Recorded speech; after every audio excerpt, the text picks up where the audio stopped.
In this series of short videos, we'll explore how and when to use Photoshop along with Lightroom to take your photos to the next level. Lightroom is great for organizing and sharing your photos, and Lightroom's user-friendly editing controls are often all you'll need to make a photo look its best. But sometimes you'll want to do something more with your photos than you can accomplish in Lightroom, like maybe combining multiple photos or moving an object in a photo. And you'll want to save your photos with their Photoshop edits back to Lightroom to keep track of all your photos in one place. I'm going to walk you through each of those common scenarios and more for using Photoshop with Lightroom in this video series. But first, let's get familiar with the basic editing workflow from Lightroom to Photoshop and back. First, I do most of my photo editing here in Lightroom's Develop module, making adjustments to tone, color, and other photo qualities. As a simple example, I'll click the Auto button here in the Basic panel, which automatically adjusts exposure, contrast, and these other tonal values. I can tweak any of these sliders, and I can add more adjustments. When I'm done making those adjustments, I'll take a look at the photo and see if there's any reason to take it over to Photoshop. In this case, I'd like to remove this colt from the photo. Photoshop is the best place to do this because Photoshop has sophisticated retouching tools that are great at removing larger areas of content like this. Now, I could open this photo directly from my hard drive into Photoshop using Photoshop's File Open command, but then my Photoshop edits wouldn't automatically show up back here in Lightroom. So instead, I'm going to use a Lightroom command, the Edit In command. I'll right-click the photo, or you can Control-click if necessary on your device, and I'll choose Edit In. Then I'll choose Edit in Adobe Photoshop. In the next dialog, I'll choose Edit a Copy with Lightroom Adjustments, because what I want to do is have a copy of this original photo taken over to Photoshop, and I want that copy to include the Lightroom adjustments that I just made, and these other options don't do that. By the way, if you're working with a RAW file, you won't see this dialog. Instead, your RAW file will be passed straight from Lightroom to Photoshop at this point, skipping this dialog box. But I'm working with a JPEG, a non-RAW file, and so I do see this dialog box. I'm going to click Edit. That switches me over to Photoshop and opens the file in Photoshop with all the adjustments that I made in Lightroom. Now let's remove the colt from this file. I'm going to try to use the Content-Aware Fill method to do this. I'll select one of the selection tools in the Tools panel. I'll go with the Lasso tool, which draws free-form selections. And then I'll move over, and I'll draw a selection around the colt, making sure to include a little of the surrounding area. Now I'll go to the Edit menu, and I'll choose Fill. And in the Fill dialog, I'll make sure that Contents is set to Content Aware, and I'll click OK. And the colt is magically gone from the scene and replaced with new content that matches the surrounding area. I'm done with the selection, so I'll go up to the Select menu and choose Deselect to remove the selection boundary. Now I'll save the image so that my Photoshop edits show up in a copy back in Lightroom. I'll go to the File menu in Photoshop and I'll choose Save. Take a look at the Document tab. Saving caused the file name to change in two ways. The word Edit was automatically added to the file name, and the file format is now TIFF, which is the default file format for images passed from Lightroom to Photoshop and back. Now I can close the saved image in Photoshop and return to Lightroom. In the film strip, there are now two copies of the photo. The selected version, which you see up here in the document window, is the TIFF copy that we just saved from Photoshop. It contains both the change that we made in Photoshop, the colt is gone, and the adjustments to tone and color that we made in Lightroom before passing the copy to Photoshop. Next to the TIFF copy in the film strip is another version. This is the original JPEG. It contains the adjustments that we made in Lightroom. You can see them over here in the Basic panel, but not the change that we made in Photoshop because we didn't pass the original to Photoshop. So that's the basic workflow for moving photos between Lightroom and Photoshop. You'll use the same workflow in the other videos in this series, each of which focuses on a different common situation in which you can take your photos further by taking them from Lightroom to Photoshop and back. Photoshop is unmatched when it comes to moving and removing items in a photo.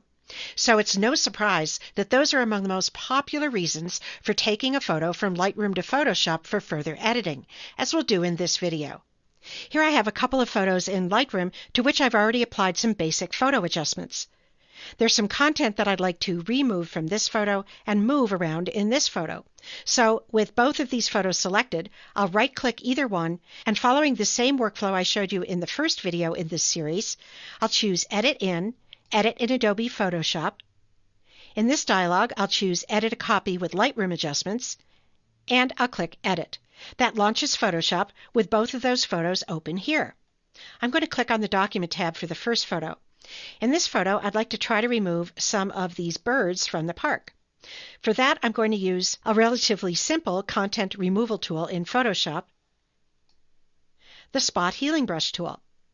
I'll move into the image, and with a brush tip that's just a little bit bigger than one of these birds, I'll click on the bird to remove it. I'll click on the shadow too, and I'll click on these other birds. I can also click and drag with this tool to remove multiple birds at once. And I'll take care of these birds as well. This tool does a great job of hiding content like this, but sometimes the spot removal tool may not be all you need. One of the benefits of removing content in Photoshop is that you have multiple tools to choose from. So let's try out one other tool. I'll go over to the Tools panel, I'll click on the Spot Healing Brush tool, and this time I'll choose the Patch tool. Up in the Options bar for the Patch tool, I'll make sure it's set to Content Aware. And then I'll move into the image, and with this tool I'm going to click and drag a boundary around the area that I want to remove. And I'm including a little of the grass inside this boundary as well, which is important to get the best result. When I get back to the beginning of my boundary and release my mouse, that creates a selection. I'll click and hold inside the selection, and I'll drag to another part of the image. And notice that as I do that, I can see inside the original selection what content is going to be used as a patch. I'll release my mouse, and Photoshop does its best to blend the resulting patch with the surrounding area. I don't need the selection anymore, so I'll go up to the Select menu and I'll choose Deselect. I'm done removing content here in Photoshop, so I want to save the photo so that it automatically appears in Lightroom. To do that, I'll go to the File menu and I'll just choose Save. As I explained in the first video in this series, that saves a copy of the file in the TIFF format with Edit appended to the file name. Now let's take a look at the other open image. Here, rather than remove content, I'd like to try to move some content. So I'm going to use a different tool.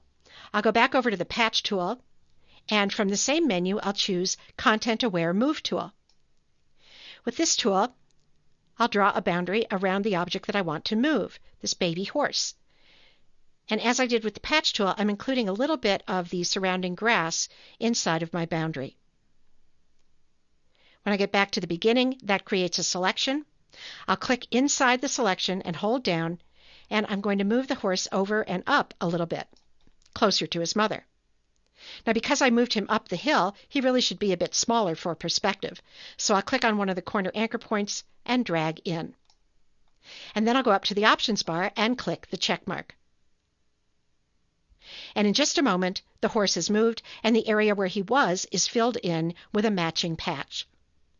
I don't need the selection, so I'll go to Select and Deselect. And I want to save this photo so that it appears in Lightroom too, so I'll choose File and Save. Returning to Lightroom, you can see that there are now 2 copies in Lightroom of each of the photos that we passed from Lightroom to Photoshop and saved back to Lightroom. Here's the original JPEG of the park photo with just my Lightroom adjustments, and over here is the TIFF copy of the same photo with both my Lightroom adjustments and my Photoshop edits. Now that you know how to use Photoshop and Lightroom together, you'll have all the benefits of Photoshop's amazing content-aware retouching tools, in addition to Lightroom's organizing, sharing, and editing capabilities at your fingertips. One of the most exciting things that you can do with your photos is to combine them. If you want to combine multiple photos into a blended composite that looks like it came straight from your camera, you'll need to use Photoshop. So in this video, I'll show you how to bring multiple photos from Lightroom into a single layered file in Photoshop and blend them together in Photoshop. Before I take the 2 photos that I have here in my film strip over to Photoshop to combine them, I went ahead and made some adjustments to this landscape photo in Lightroom's Develop module. You can see the difference those adjustments made if I press the backslash key on my keyboard to display a before and an after view. Now let's take this adjusted landscape photo and this photo of a moon from Lightroom into Photoshop. I'd like to do that in a way that automatically puts both photos into one file in Photoshop, because that will save me from having to combine images manually in Photoshop. So I'll select both photos in Lightroom. I have one selected already. I'll hold the Shift key and click on the other. And then I'll right-click either of the selected photos, and I'll choose Edit In. And this time, instead of choosing Edit in Adobe Photoshop, I'll use one of the extra options that are available in this part of the menu when you have multiple photos selected in Lightroom.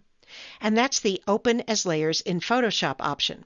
And that switches me over to Photoshop, where there's one document open that includes both photos. If you take a look over at the Layers panel, you'll see that there are two layers in this file. The mountain photo is on the top layer, and the moon photo is on the bottom layer.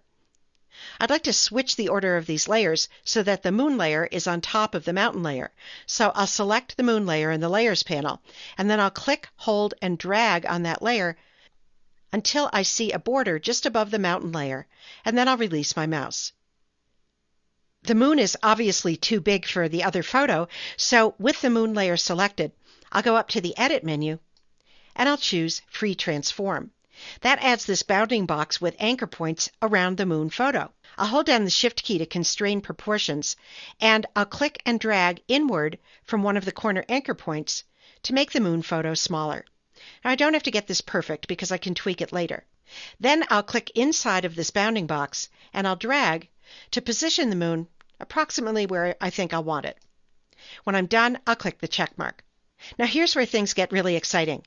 I want to knock out that black background around the moon. The easiest way is to try to use layer blend modes. So with the moon layer selected in the Layers panel, I'll go up to the Blend Mode menu, the one labeled Normal to start, and I'll click there, and here I see a whole list of blend modes that I could apply to change the way the colors in the moon layer interact with the colors on the mountain layer below. Now, I could just select these one by one, but a faster way to try each one out on a photo is to do this. I'll click off the menu, and then I'll select the Move tool in the Tools panel, and I'll hold the Shift key down as I press the plus key on my keyboard. And as I do, you can see that this menu is changing as I cycle through each blend mode. And on the photo, you can see that each blend mode gives the photo a completely different look. I'd like to move back up the menu, so with the Shift key still selected, I'll press the minus key on my keyboard. And I think this blend mode is giving me the best result. And this happens to be the Lighten Blend mode. Now I want to tweak the size and position of the moon. So again, I'll go to the Edit menu, I'll choose Free Transform, I'll hold the Shift key, and I'll drag inward on one of the corner anchor points. Then I'll click inside the bounding box, and I'll move the moon into position, and I'll click the check mark. The next thing that I want to do is save this file so that it appears back in Lightroom. So I'll go to the File menu, and I'll choose Save. That saves this composite version of the image as a TIFF format file with Edit appended to the file name. I can close this image, and then let's return to Lightroom. Down in the film strip in the Develop module, you can see that I now have 3 photos. This is my original landscape photo with the adjustments that I added in Lightroom. Here's my original moon photo, and here is my composite.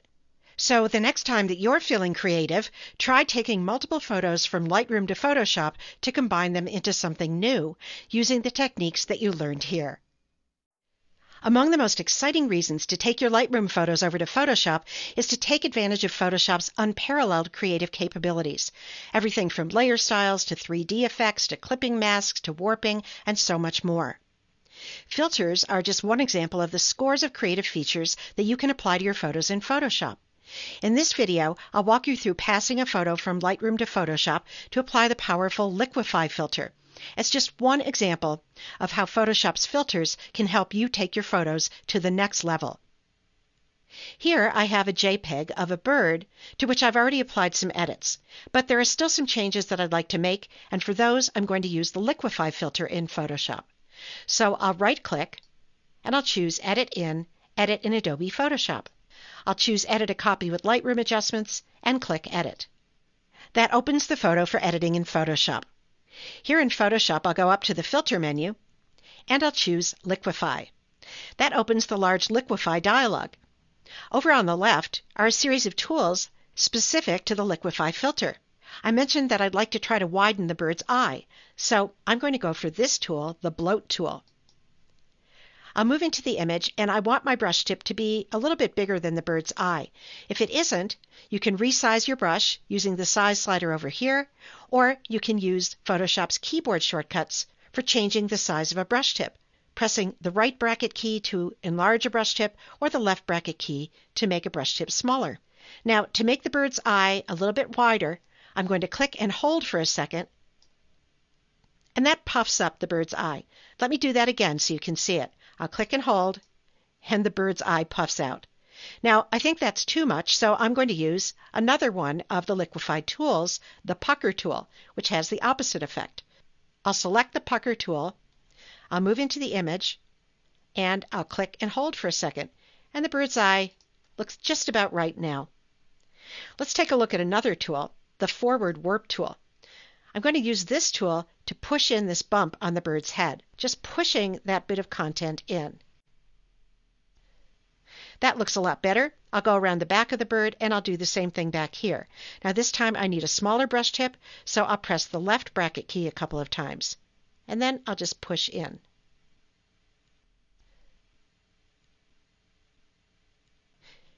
Now I'll click OK to close this dialog box, and I'll save this photo with my changes so it appears in Lightroom. I'll go to the File menu, I'll choose Save, and as we've seen throughout this series, the file format is now TIFF, and Edit has been appended to the file name. Let's go back to Lightroom to see the photo. In the film strip here in Lightroom's Develop module, you can see that I now have 2 copies of the photo. So again, there's the corrected version, and there's the original. Now, as I said, filters are just one example of the scores of creative features that you can apply to your photos in Photoshop. There are so many more creative possibilities available to you when you work with both Lightroom and Photoshop as a team. And Adobe's exciting creative mobile apps, Adobe Fix, Adobe Mix, and of course Lightroom Mobile, expand those possibilities even further. Adding text to a photo is a great way to personalize a photo. In this video, I'll show you how to bring a photo from Lightroom into Photoshop to add some text there. And we're going to add one more step to our typical Lightroom Photoshop workflow for this project. We'll learn how to return to Photoshop from Lightroom a second time to edit the text on our photo again. Before taking this photo over to Photoshop to add text, I'm going to add a preset to it here in Lightroom's Develop module. I'll go to the Presets panel here on the left side of the Develop module. As I hover over presets here, I can see a preview of each in the Navigator panel at the top of the column on the left. I like this preset, so I'll click on it to apply it to the photo. Next, I want to add some text, and that's something you can't do easily in Lightroom, so I'll bring the photo into Photoshop. I'll right-click on the photo, I'll choose Edit in Adobe Photoshop. And in this dialog, I'll choose the first option, Edit a Copy with Lightroom Adjustments. I'll click Edit. That switches me over to Photoshop with the file open and ready for editing. In the Tools panel, I'll select the Horizontal Type tool. I'll go up to the Options bar to choose a font, and if you're following along, you can choose any font you like, and a font size, and I'll leave the font color at its default of black. I'll move into the image and I'll type. At the end of the first line, I'll press Enter or Return on the keyboard to add a second line of type. Then I'll highlight the second line by clicking and dragging over it, so that I can change the font on that line. You can use any font that you like. I'll click the check mark in the Options bar when I'm finished working with the text. Over in the Layers panel, notice that Photoshop has made a new layer. This is a special type layer that's made automatically when you create text with a type tool. Now I'll come over to the Tools panel and I'll select the Move tool. I'll click and drag the text into place wherever I want it in the photo. Now I want to save this image with the type so that it appears in Lightroom. I'll go up to the File menu and I'll choose Save. That saves the photo in the TIFF format with Edit appended to the file name. Now let's switch back to Lightroom to see the photo there. Here in Lightroom, take a look at the film strip at the bottom of the Develop module, and you'll see that I now have two photos. The one that's selected is the TIFF that I saved from Photoshop, and it contains the text that I added in Photoshop. Next to it in the film strip is the JPEG that I started with, to which I added this split tone before taking a copy of the photo over to Photoshop. I'm going to select the TIFF in the film strip, the one with the text, and what I'd like to do is to take this photo back over to Photoshop for another round of editing there, because I've changed my mind about the text. I'd rather it be white than black. To return the photo to Photoshop again, I'll right-click, I'll choose Edit in Adobe Photoshop. In the dialog that opens, this time I'll choose Edit Original. This is the best choice to make when you have a file that has layers in Photoshop and you want to access those layers back in Photoshop. By contrast, if I chose Edit a Copy with Lightroom adjustments, I would have just a flattened copy to work with in Photoshop. So I'll choose Edit Original. By the way, Edit a Copy does the same thing as Edit Original, except that it would give me one more copy of this file in Lightroom, which I don't really need in this case. And I'll click Edit. And notice that in the Layers panel, I do have both layers available to work on. I'd like to change the color of this text, so I'll go back over to the Tools panel, and I'll select the Horizontal Type tool. I'm going to click just to the right of the last letter in the second line and drag over the second line of text. Then I'll go up to the Options bar, and I'll click on the Color field there. I'll click on White in the color picker that opens, and I'll click OK.